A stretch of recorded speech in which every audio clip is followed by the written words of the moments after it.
Garden Reach Shipbuilders has signed a prestigious $16.6 million contract for the construction of advanced TSH dredgers for the government of Bangladesh.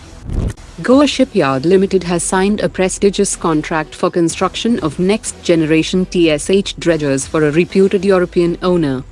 Indian Air Force Chief undertook a sortie in a German Air Force Eurofighter aircraft at a German air base.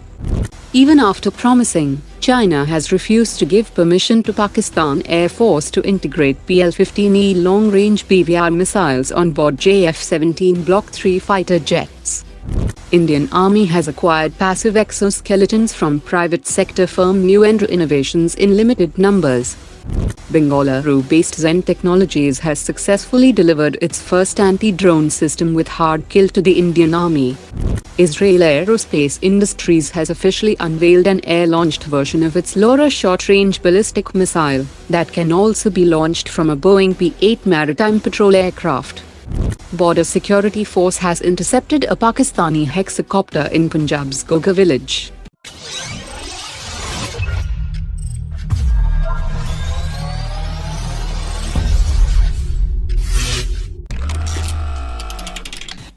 The Indian Air Force Chief is currently on a visit to Germany upon the invitation by his German counterpart, and during the tour, the Air Chief visited the ILA 2024 Aerospace Exhibition, and also flew a sortie in the Eurofighter Typhoon aircraft at a German air base.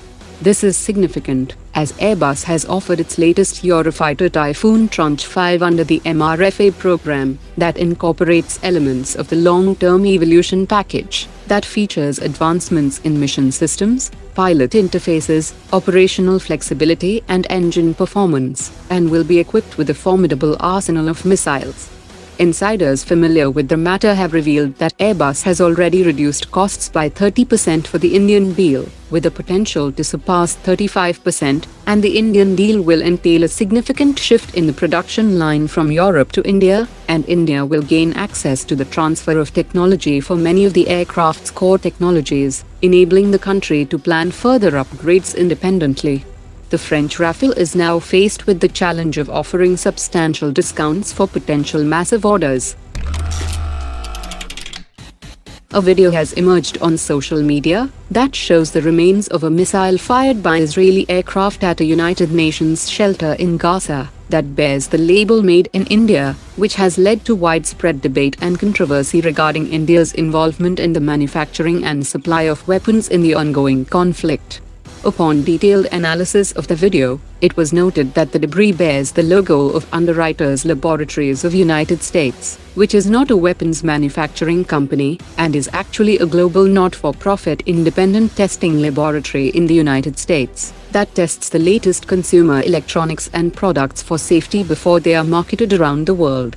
The component is actually a bell box hole plug, an electrical component that might have been manufactured and supplied by an Indian firm to the hospital in Gaza. The Indian Navy has released a picture of its MQ-9B drone that was seen equipped with highly successful and latest Seaspray 7500 EV2 multi-mode radar that has a range of 600 kilometers, which features updated processor and receiver technology to meet the evolving demands of the intelligence, surveillance and reconnaissance missions in air, sea and land. It provides true multi-domain capability, including exceptional detection performance of small maritime targets in high-clutter environments, and significant increase in the number of targets tracked over previous variants. Today's top 3 comments.